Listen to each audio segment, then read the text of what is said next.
All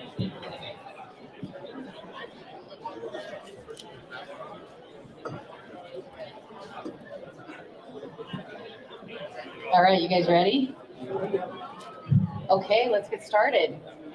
So welcome everyone to the Behind the Design, Getting Inspired When Your Muse is Tired session at MJSA. I'd like to welcome our live audience and all of our social streaming audiences. Really glad you've all joined us. When someone tells you you get to assemble a panel of designers and it gets to be anyone you want, for someone like me, that's like Christmas, okay? And what I wanted was designers who not only do amazing design, though that's fundamental, but who know how to turn it into a business and have lasted. You'll notice there are no children on this stage. This is a group of designers that has really established what it means to be a contemporary American jewelry designer. So from my left, we have Michael Bondanza, Whitney Boyne, Susie Landa, David Allen, Adele Shafridi, and Katrin Zimmerman. They're all working in different types of design. They have their own unique styles. They're all recognizable for their design. They're pretty much the cream of the crop. And they're here with us today to tell us what happens when the creative muse stops. Or how do you keep it from stopping? So that's where I want to start today, is I want you guys, if you have any good stories about a time you got really stuck and how you unstick, and Adele said, you mean today? Do you have anything to share about a time you got stuck and how you fixed it? You just needed that creative muse to show up. Anybody? Any of you. Okay, so if the creative muse gets stuck, I go to another studio and make something else that's already started. And usually that will relax me and get me back in the mood. And then I'll get a call from someone that works in my office, and she'll say, "Is it done yet? Is it done?" And I'll say, "No, I got stuck." "Where are you?" "Making a violin." And so it goes from there. And then, after that's finished, a day or so, I go back to this jewelry piece, and the muse is there waiting for me. And all of those things that I was hung up on are right there again. I mean, basically the design, the basic design is usually not a problem between me and the muse. The muse isn't even involved in that. That's already there. The muse is basically the one that has the taste and the style and the sense of purpose and the sensuality that make the piece what it is. So sometimes that's not available, and so I go do something else. Anyone else? Well, I'm probably the least qualified to talk about creativity, because when I was in high school, I failed my creativity test. And essentially, this creativity test was designed by probably Ignace, which is that little cartoon mouse, I think it was, that threw bricks at everybody. So the concept was, how many things can you do with a brick? And you had, I think, 20 minutes to write down everything you could think of, and I got stuck. I couldn't think of a damn thing to say. So what I have done in my career is always to work ahead to the extent that I'm drawing in my sketchbook concepts and I put it away. I don't even look at it. And then when I need something, I go back and look at it and then get either re-inspired or re-engineer it so that it will fit what I'm trying to make, like a pin or a brooch or rings or whatever. So like Michael, I would say leaving it, just putting it down, going away, doing something else completely different. And lots of times you just get an aha moment saying, oh, now I know what to do. When you come back, you're fresh. I think just like Michael and what you're saying of walking away and doing something else, I also walk away and look at something else.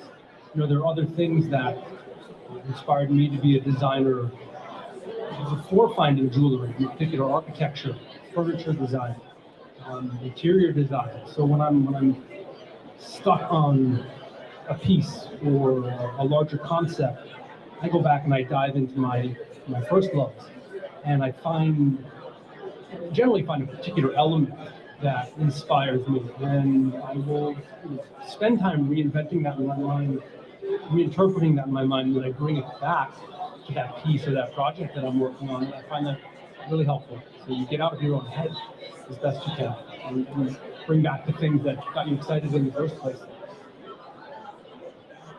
I'm kind of in the David school of things. I'm generally inspired by things that are non-jewelry things. So I feel like inspiration is kind of everywhere, and I don't think of things as a process by which it's one project that I potentially could or could not get stuck on. Analogous to the things that I hear writer friends of mine say when they face writer's block, is that you just have to do it. Part of it, to me, the process is like exercising a muscle, any muscle, that just needs constant attention and working out. And even if that's sitting with a blank piece of paper, or in my case, often a little notebook or a stack of Post-its and scribbling, or a tray full of colored stones, it is, for me, a process by which, in many instances, I kind of force myself to have creative time, even if the end result isn't necessarily a piece or an idea or a collection or an anything, but it's just the act of thinking that way and creating that way. I too, like David, come from a different head of my love for jewelry also came from a love of other things, architecture and graphic design and mid-century modernism and art and shadows on walls and colored fences and things that had absolutely nothing to do with jewelry. And I keep a folder that is now massive in the last 18 years of tear sheets from magazines that could be literally a collection of antique doorknobs that somehow end up inspiring a pair of studs, or an old rusty chandelier chain found at a flea market that ended up becoming a link for an 18-karat chain. So again, I kind of feel like the block or the I can't is something that can easily be jumped over if you just sort of force yourself to open your mind and be creative in whatever way that amounts to be. So. I think I'm gonna agree. I just question the word stuck. What is stuck? I question the word stuck because yes, we feel stuck temporarily, but I think if we come to peace with the fact that we cannot be creative, and we're not meant to be creative 24 hours a day, 7 days a week. Like anything else in nature, we go through cycles. And there are cycles where the weather is nice out and it's sunny, and then winter comes in and it's dark. It's very important to know oneself, to know when the flow is free, and save up for winter when that time comes.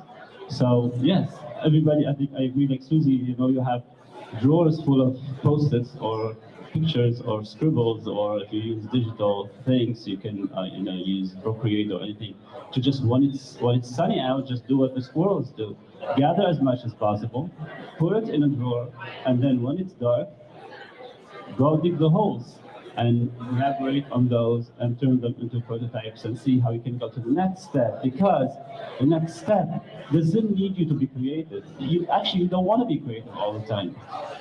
You want to go to a mode of being where you're just executed. Now you're going to go into a practical place where you're going to ask the question, how am I going to turn this into a piece of jewelry that functions and that doesn't break in a month? Those practical things are a different mode of being than the creative open flow in mind. So we'll have to accept that, and it's actually we have to be thankful for it sometimes when we are not that creative. Last but not least, I hope, I think what's really important when you find yourself in a strange place is to try to find a way back to yourself, right? Because what is the thing that makes you special as a designer is your inner personality, your beliefs, your ideas about design and art and so forth. So I think it's really, really important to take time for yourself, actually, which, you know, is kind of ridiculous because nobody ever has time for themselves, right? So I still want to say it though, because I think it's really, really important.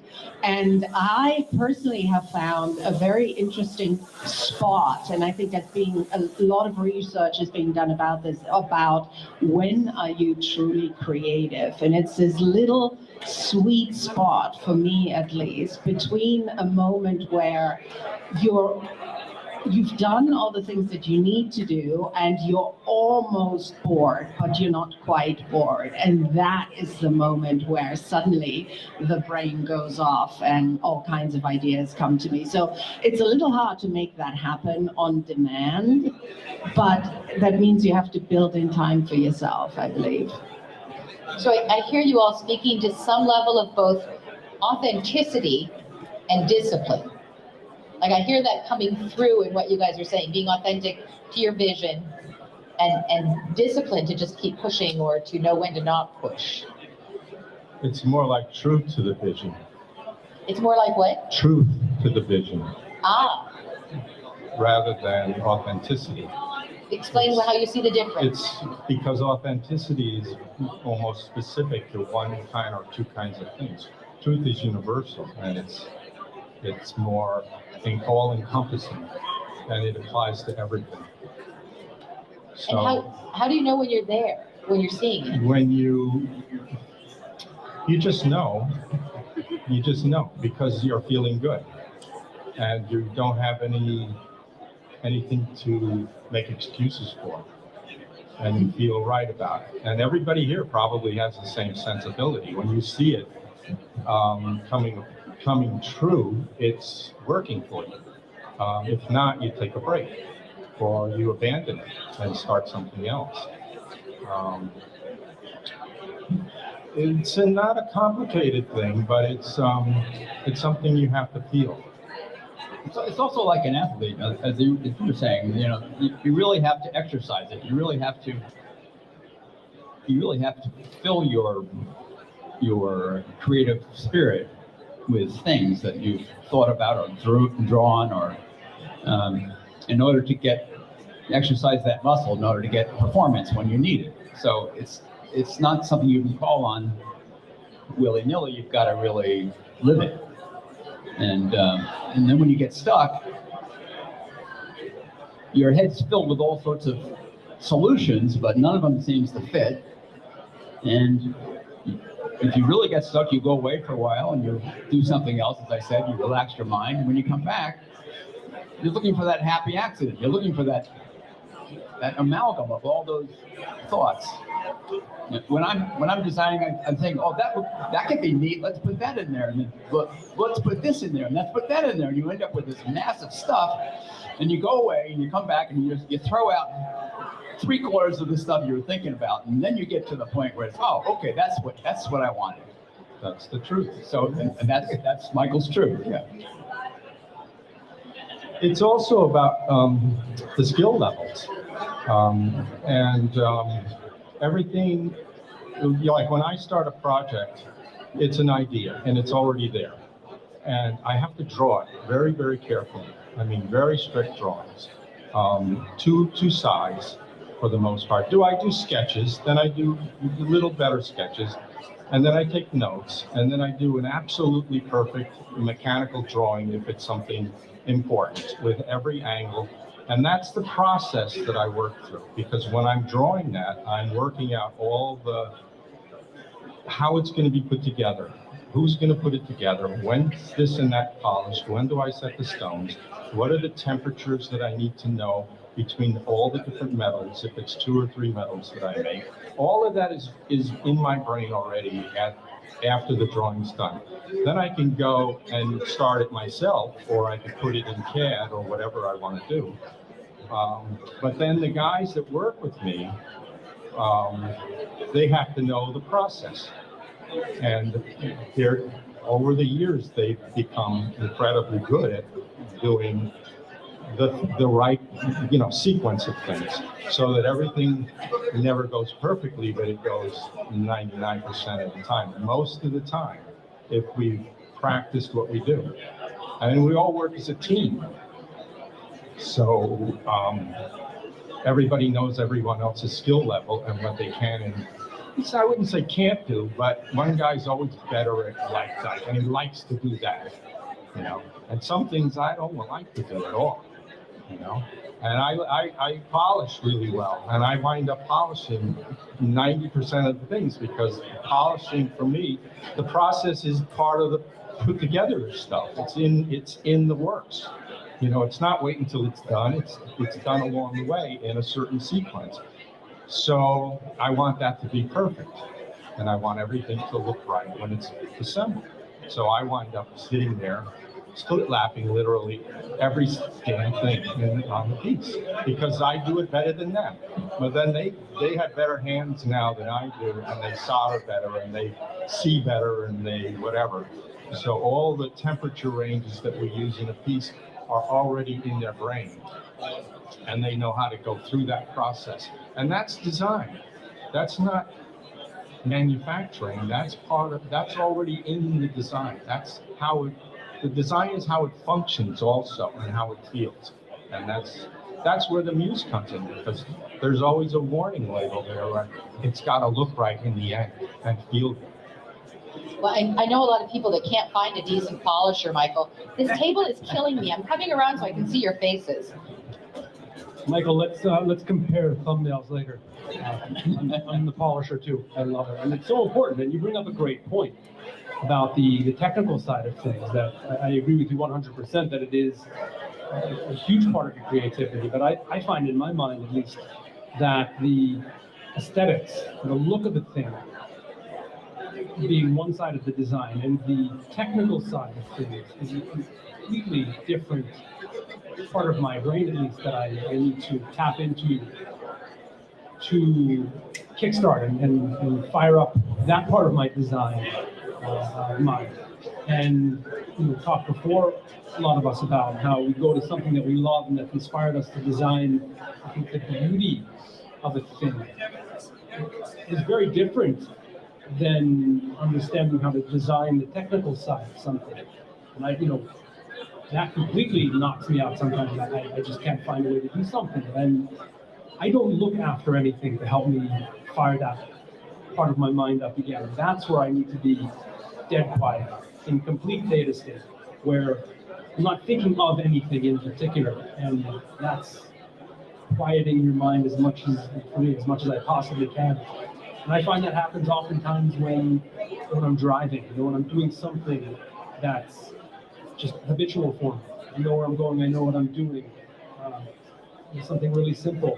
Something like polishing, perhaps. Polishing, perhaps. Yeah, there you go. You just made a huge argument for every designer to absolutely perfect their polishing skills. It's meditative. It's meditative, yeah.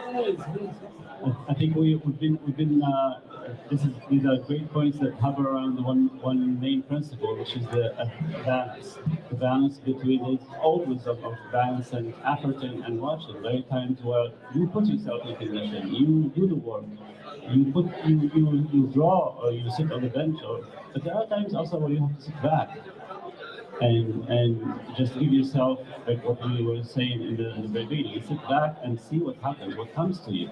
It's the balance between the two, and also the balance between inspirational, completely ethereal ideas and feelings, and then the practicality. I think that's one of the main things, the main difference between abstract art and design is that you're doing something that's gonna be used as an object that's gonna be used every day. It has practical elements to it. That is not a bad thing. That's actually a great thing. It's like the thing that focuses you and helps you and gives you a sense of direction. But the balance between the two, how to use the imagination, but bring it down to a material object that has some practical elements, how it's going to cast. It's going to cast, how we're going to set the stones, the measurements, and everything. That's one of the most fascinating things in the process. So what I do with my students when we start talking about their final thesis and they come up with their ideas, I actually try to really encourage them not to think about how it's going to work and how's it going to be worn and how's it going to be put together, and to really try to put that really aside and let their imagination go wild a little bit first, right? So the interesting thing I find is that once you know how you can express your ideas, and I think that's really very personal again, right? Some people start drawing and they doodle and that becomes their designs, and other people sit down and start banging around on a piece of metal, right? So it's such a difference for each person, and I have known designers who've been equally able to design both ways, but their drawings were completely different in terms of the design sensibility than the work that they did in the studio.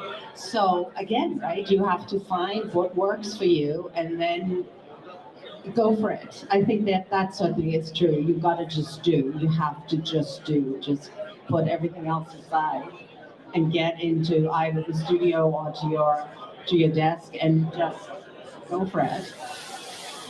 There's a lot of academic discussion about the difference between art and design. When you're working, do you stop and think, like, right now I get to be an artist, right now I'm being a designer? Does that debate exist in your own heads when you're working? Because you're all artists and you're all designers. So beyond the academic discussion, does that play for you? It can, but so what I do is I practice as an artist and I work as a designer. So I have that in my life. It helps me to get that out, to be an artist. And I don't bring that to work, and I don't bring my work to my art. So that helps me kind of alleviate that from ever becoming a debate in what I'm doing as my livelihood, which is, for me, I'm more passionate about my livelihood than I am my art, as much as I love it. But I think that does help me separate the two comfortably.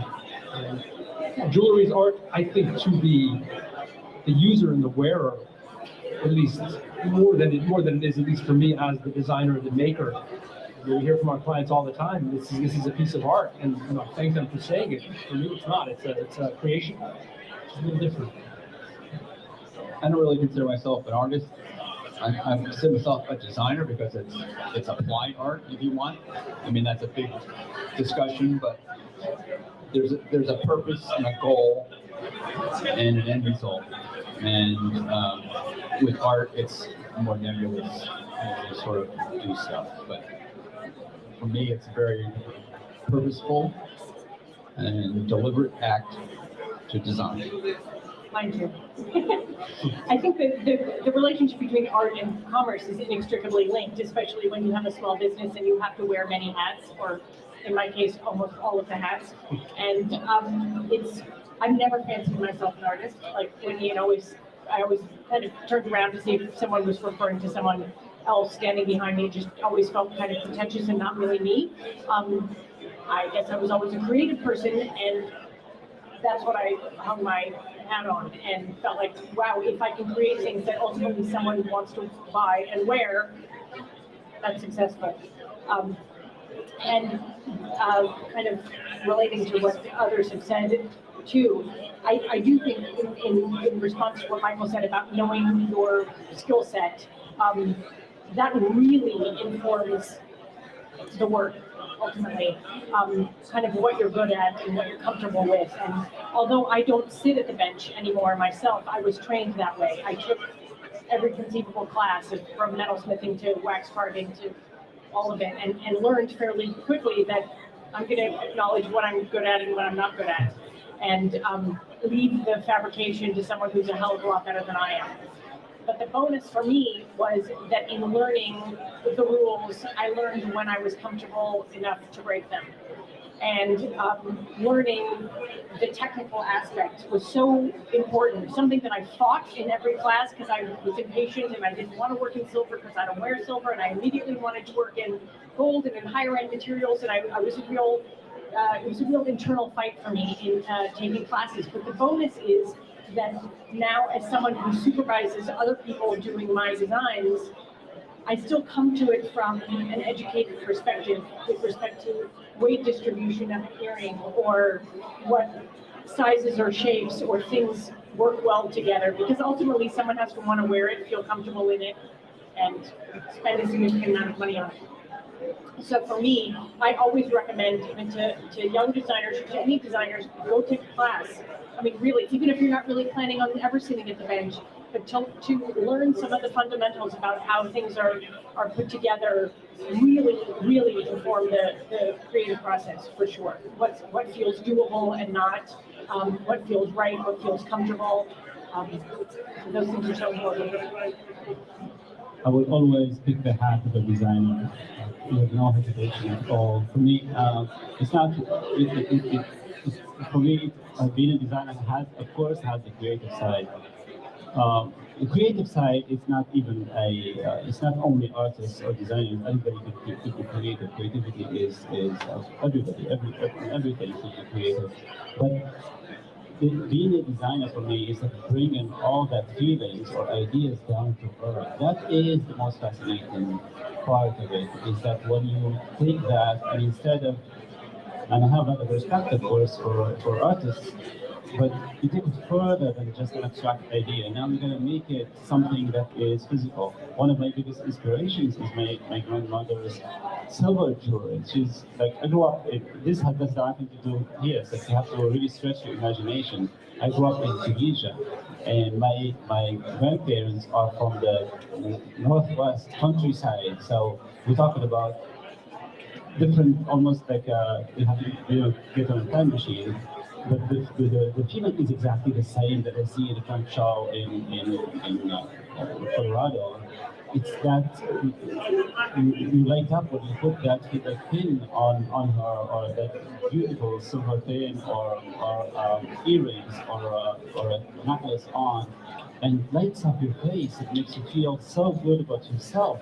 That is the biggest. That's for me. I find big moments of inspiration when I see people trying things on at the show and things like that. That when people look at the mirror and makes them so happy or recognize themselves, this is who I feel like myself. Not even more beautiful, just I feel myself. That is a huge accomplishment. That is the really almost a the sacred work of a designer, is when you bridge that idea, that feeling, and bring it down to make it, to give it to somebody that will make them happier. So there's so much skill that goes into what you guys are talking about, how you just, the better you get at what you do, the more how you can execute a design. Or how is it different for you now than when you first started out as designers? Do you find that you do is there a freedom to having done this for so many years that you can just envision things you couldn't before? You know what not to do. Well, not all the time. I was going to say all the time, or Not all the time. Sometimes it's experimental.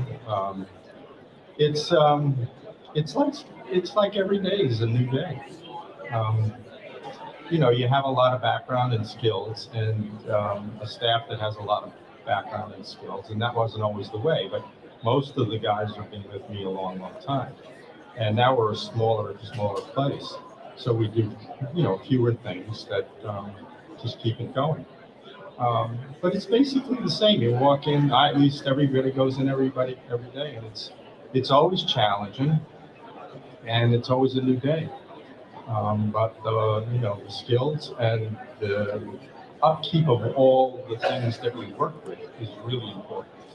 Like the shop, the cleanliness, the attitude, the atmosphere, the way things function.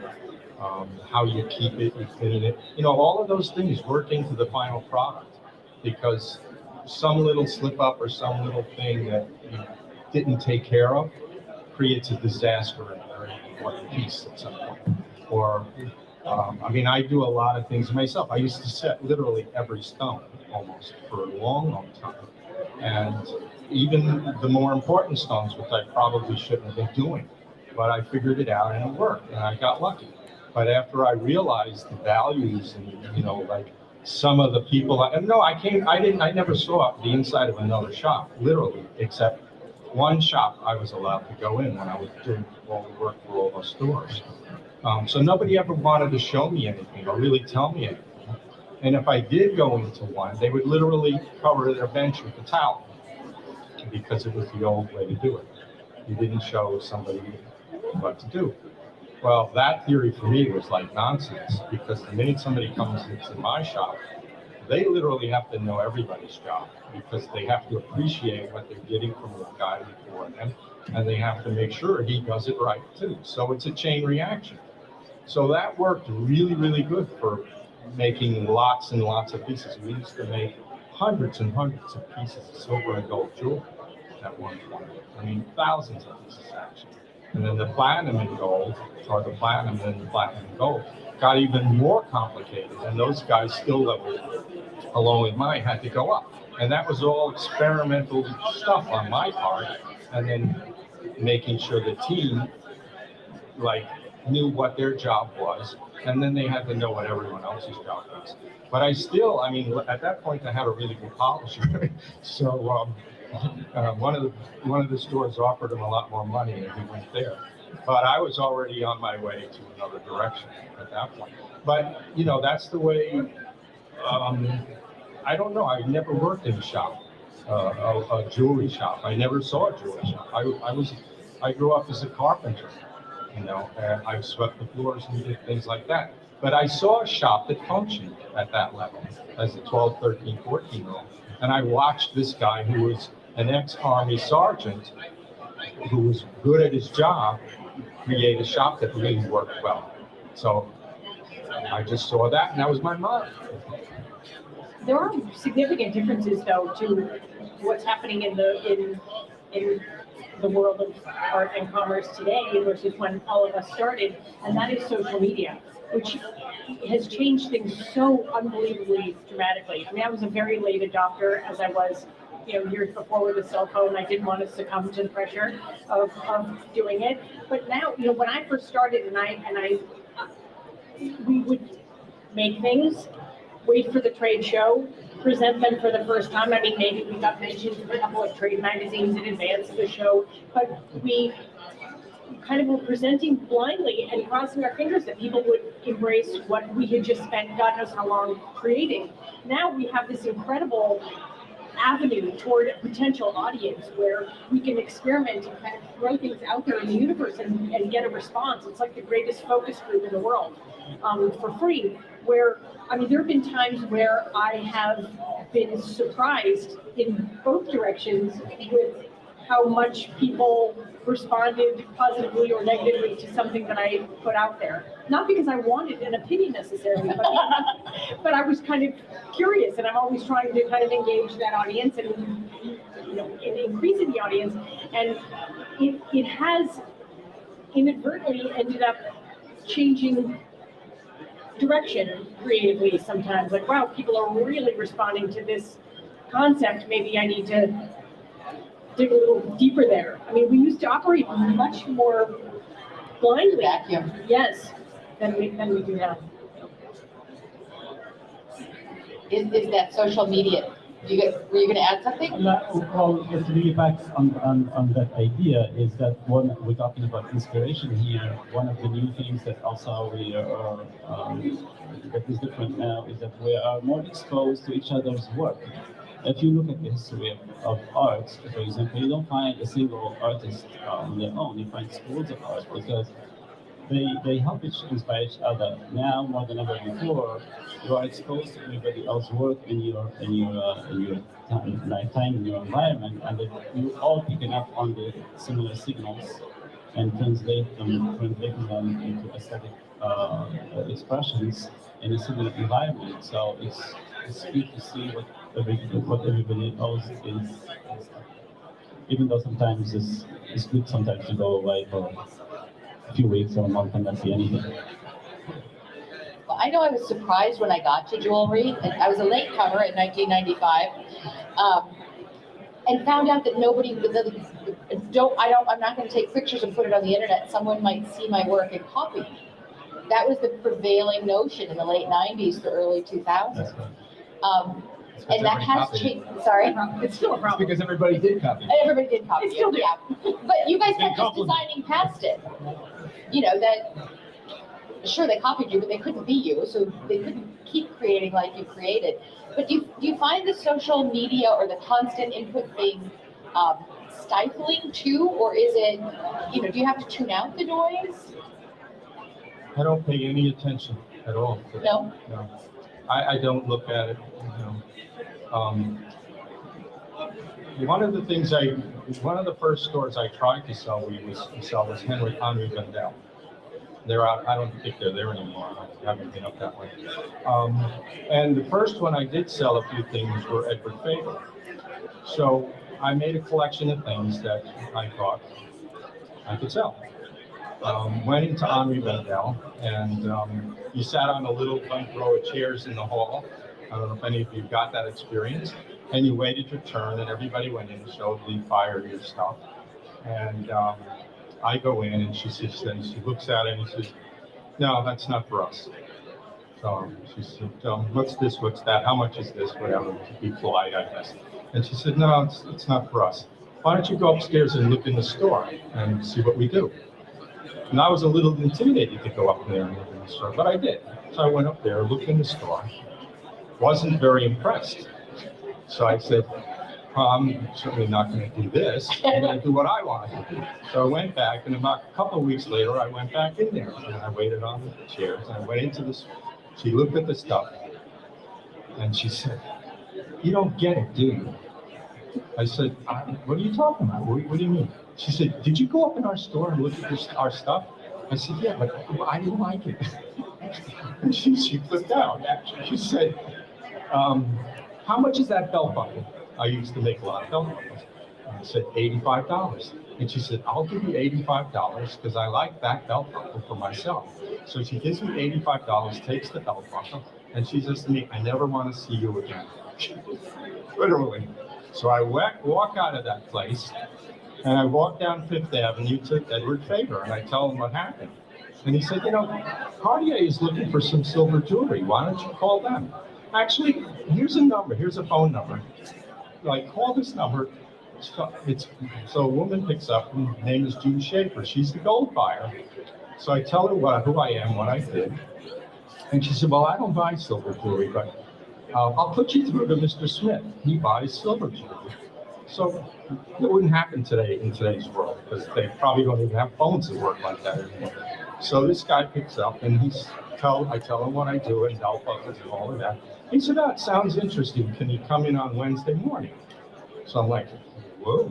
It's like, I think it was Monday or something. So I said, "Sure." So he makes an appointment. They go to the store. They already know who I am because they have my name at the desk, the guard downstairs. Bring me upstairs, put all the stuff on the table, and hardly any reaction. They're looking at me. Then they start moving everything around. And I'm wondering, and then he calls in his assistants, and they're all looking at the stuff and they're moving it around. And he looks at a bracelet and he said, "How much is that bracelet?" And I said, I remember, I said, $250. And he picks it up and he goes, "You can't make this for $250. And I said, "Well, it's $250. He said, "We'll give you $500 for that bracelet." And then they started merchandising it, which I had no idea of. Of course, they put things in categories. And he brought the staff in, they took pictures of everything. And then they started saying, "We have to name these things because we're giving style numbers, but we want names on everything. Will you have any names?" And I'm like, "What are you talking about, names?" I have no clue. So they started naming the collections because they couldn't, and they said, "Can you add earrings to this?" And they merchandised everything. They made a list of stuff that was like 3 feet long, They had pictures of everything. And they said, come back in 2 days, we'll organize. So I come back in 2 days. They had everything laid out again in collections. They had additions that they wanted to do to certain collections. They gave me prices if I didn't know what I was doing. And they wrote an order for $25,000. So I went home and I'm like, how the hell am I going to make all this stuff? Literally, I was working in my kitchen in Queens. So I'm like, oh, shoot. So I go to Myron Toback, and the people on the street were really good to me. And they, schooled me. They said, well, I showed them what I was doing, and you needed another caster for this and whatever. So I finally put this stuff together. It took about a month. I send it in, and they sell it within a week. I mean, it was like, God, I don't know if they threw it away or they really sold it, but they bought more. So they wanted me and they wanted to see drawings, which is what I always do. I do a lot of drawings. So I go in with the drawings. And of course, from there, it starts like ballooning. For many years, I made thousands and thousands of pieces for that, the silver and gold department, and then the gold department, and then the platinum department, until they changed ownerships and then rolled over. But that was a store that was very professional about how they approached it. And I didn't find that in many stores that would see the future. So that was your feedback. So social media was now cool. has that same act. I mean, you can use it the same way And as store a buyer. And store visits in general, I think that the power of, that the analogous experience we've had is for all of us who go do a lot of trunk shows, instead of sending a rep, an assistant, or whoever, I do 100% of those myself. It's, again, the greatest focus group ever. What is that end client responding to? What is she like? What is she not like? What is a man who's buying for his significant other? What is he responding to, and what is he not? It's the greatest research tool ever to be out there. And in the same way that you've got to have a whole team of people who put things together in a different setup than you would have thought yourself. I wouldn't have known that because I wasn't a merchandiser. Right. But the buyer was hired by the original Cartier family, so he was schooled from a child, And the other people there were real professionals in terms of what they did: take notes, do research on things, make sure that I was like going to make some money. Yeah, they felt responsible toward you at the same time. And clearly the business aspect of the business informed the creative aspect of the business. But You cannot separate those two. I don't think now your people are as lucky as you were then, because now buyers, when they come in, they expect all that to be already factored in what you present. They want to see the ad package, the ad buy, they want to see Exactly. the displays, the packaging, all that. Yeah, but that's They don't even approach you because and this is particularly important for young designers.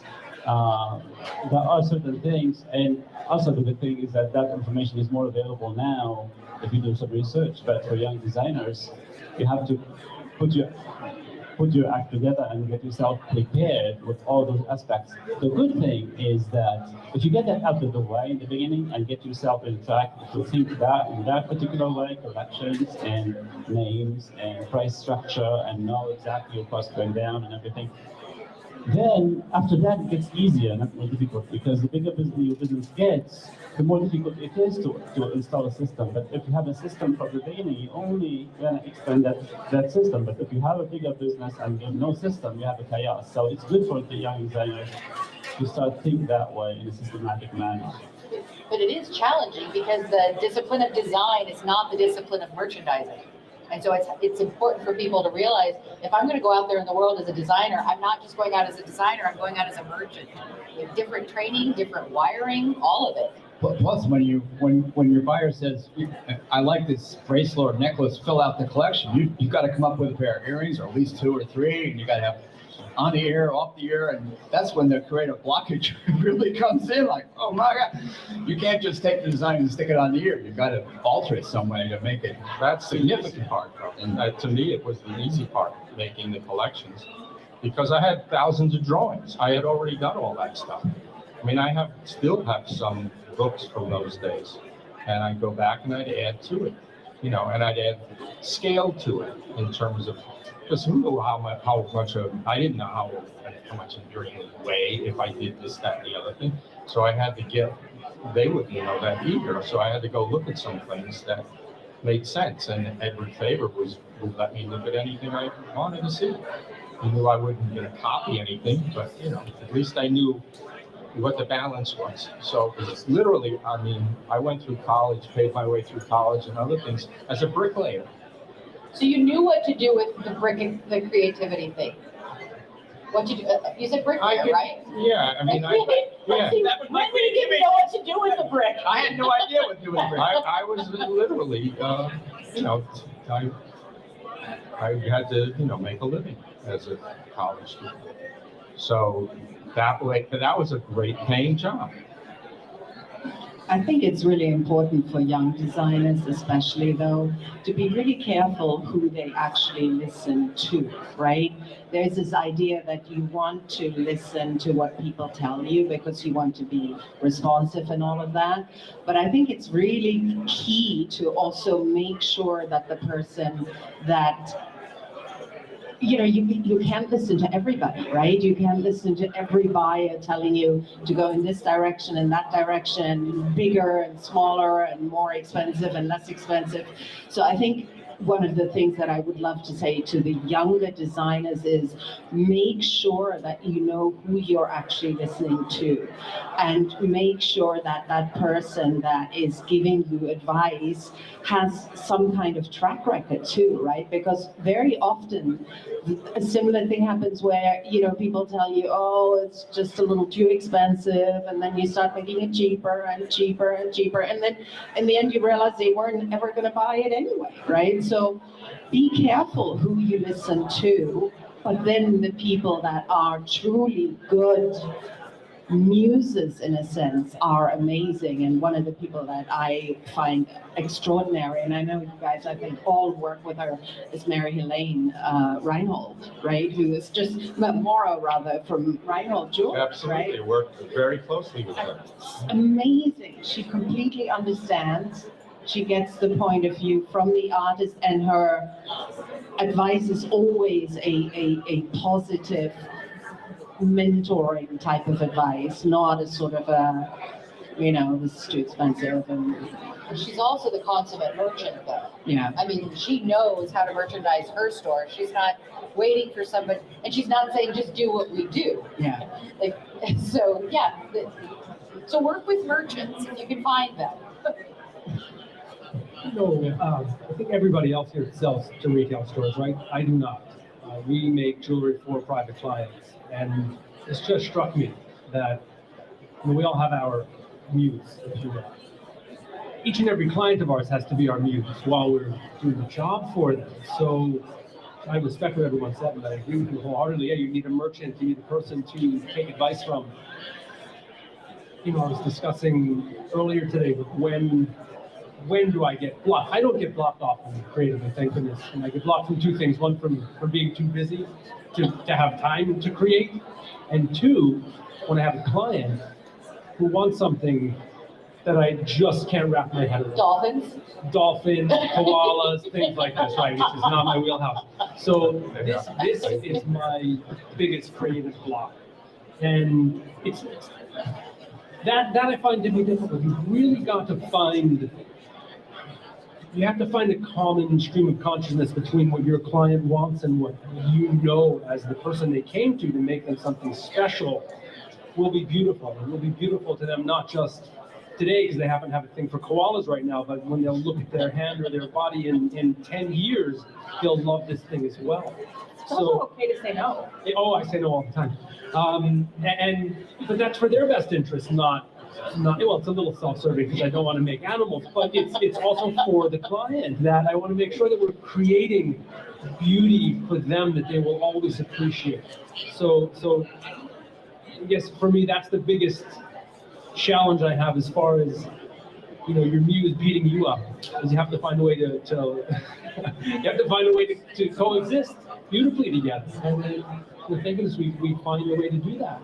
that's a big challenge. And I think for a young designer who they're not sure what they want to do, if they want to be a private jeweler or be a designer to retailers, it's a different set of challenges completely. And I think either of these directions, it's really a matter of going back to what Susie said earlier. It's practicing and it's training your mental muscles to be able to be nimble. I think there in the moment where you've got to show up and you've got to show up creatively and beautifully and in bliss. Yeah, without a fight. I think there's a great point here that is, I don't think you can talk about design, especially jewelry design or something that the customer is involved in without. So the important thing is that you're doing things with people, and it gets really interesting what this person that you're designing jewelry for is right there. So that is you, and then that is the person who's gonna wear it. You are the creative force, but there are people who are gonna wear it. They're gonna use that piece. Finding the common place is a huge challenge, but it's also, if we live with it, it is a magical place. Because it is a place that is neither you nor them. It's a common place. It's wonderful to find a place where like you're completely yourself, yet it's completely themselves too. And that place, when it happens, it's really, really magical. And also, I love working with people, and as challenging as it is, and I can tell you many stories about the challenges and the dolphin-related versions of dolphins before. But also, you can have moments of inspiration that can start a whole collection from conversations with people.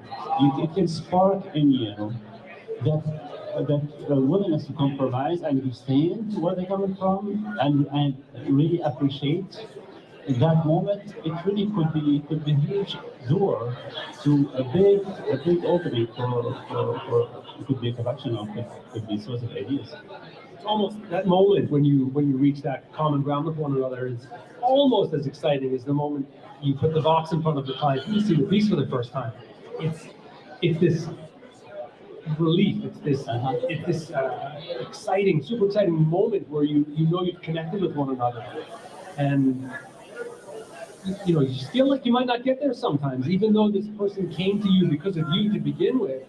This preconceived notion of what someone might want because of perhaps their residual memory of a piece that they saw, either on their grandmother in a magazine, what have you. It's you're on the edge of your seat sometimes. That aha moment is magic. There's no question.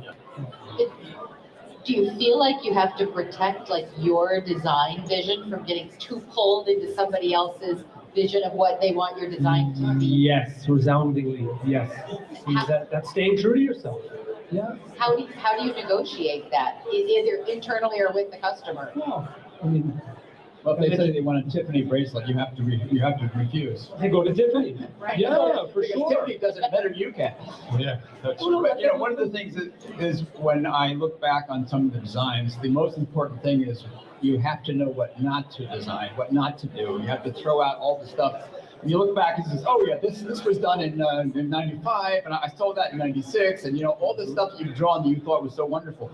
You go back and you realize, wait a minute, this isn't me. This is influenced by somebody else, and so you really have to focus on what feels right to you. And I think it gets back to Michael's word about the truth, and it's hard to put in words, but it's a feeling more than a concept. You just know it's right. You say, oh, there it is. That's the one. Well, the Muse has the taste.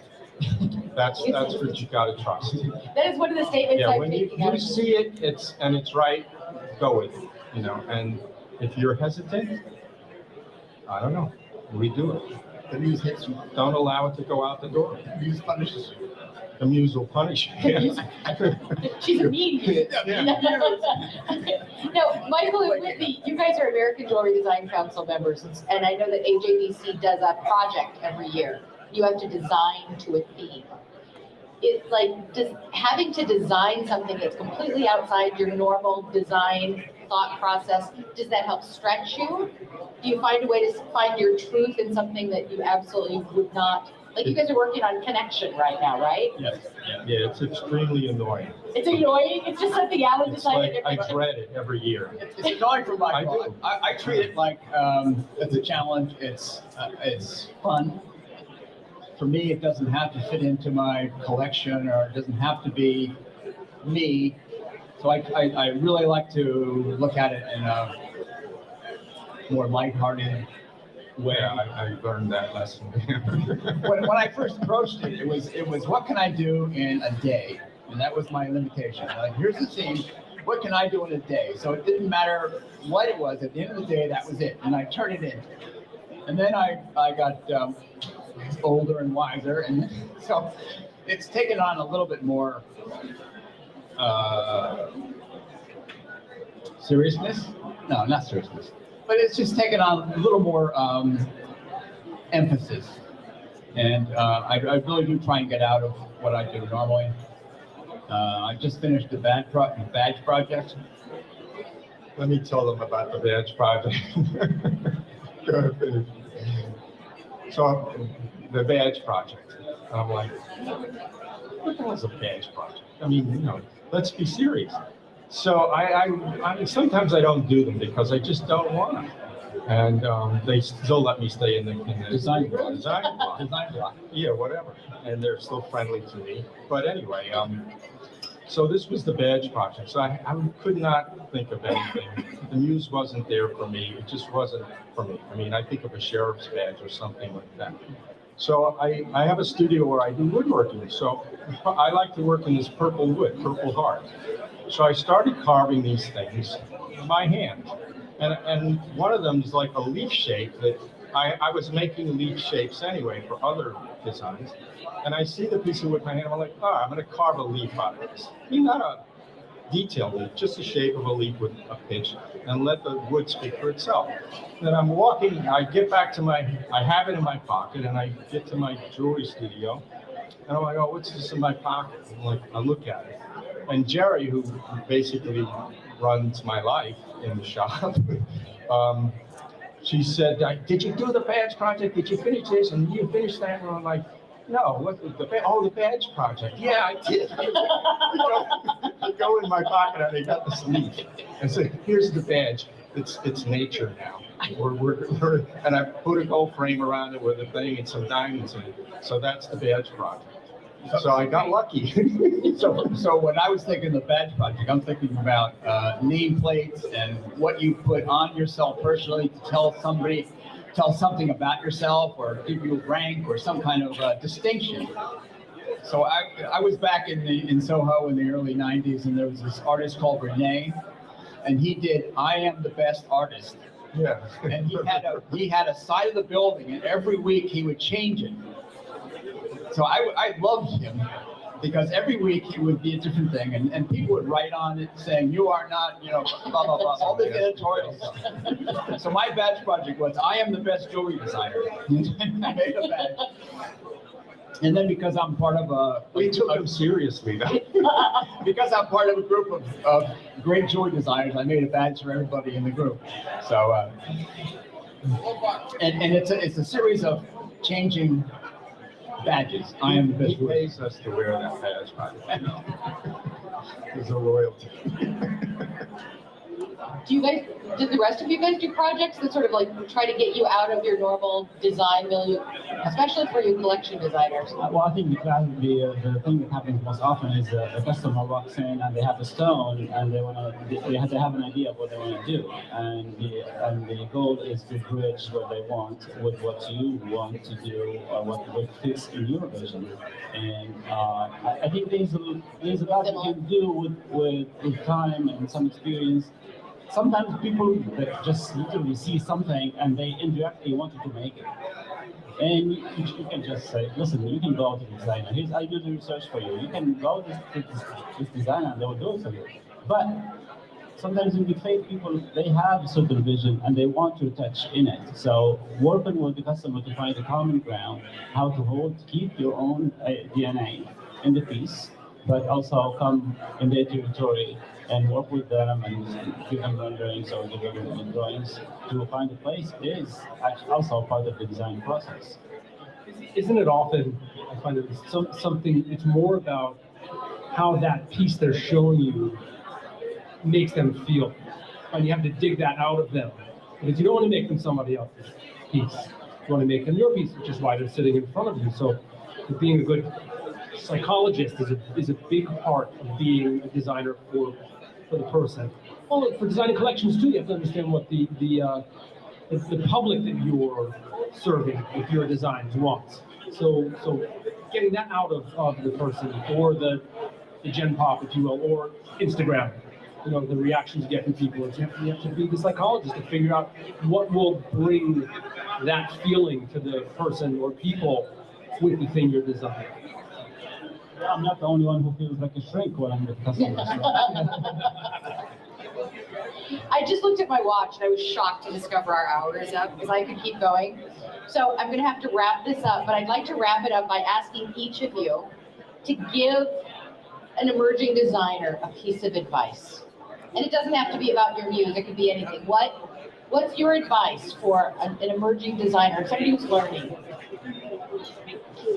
Gosh, my advice would be to draw everything. Learn how to draw, at least as good as you could get, because then you have a record of your thought process. And it's important, because I look back at things that are 35, 40, 50 years old. And just the other day, I was cleaning out boxes in my apartment, and I came across drawings of bracelets that I designed 25 or 30 years ago. And I thought, I could make these now. And they were all, pretty much done. And it would be, and actually, they're probably even more relevant now than they were then. So yeah, drawing for me is like getting the ideas down there and having a record of it, and a time and place, because they're a lot of times specific to a certain metal or look or something else. They're already worked out in terms of the materials, and it reminds me of what I was thinking. I just sold one of my drawings. You did? Wow. Imagine that. You want to buy? It was amazing. But my one advice is just to keep at it. I mean, to believe in yourself. You will find an audience, and just keep at it.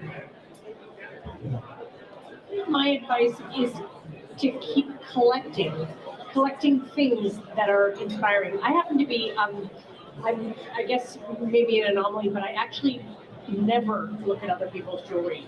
Kind of as a principle, I do not look at other people's jewelry. At a trade show, on Instagram, I don't, on social media, I do not follow other designers. I'm a collector of inspirational things that speak to me, and that's what I would advise other people to. It might be, I keep a little folder of photos on my phone of random things that I happen to take out there in the universe. I have boxes of things, files of things that might be completely unrelated to jewelry, but somehow end up inspiring a piece.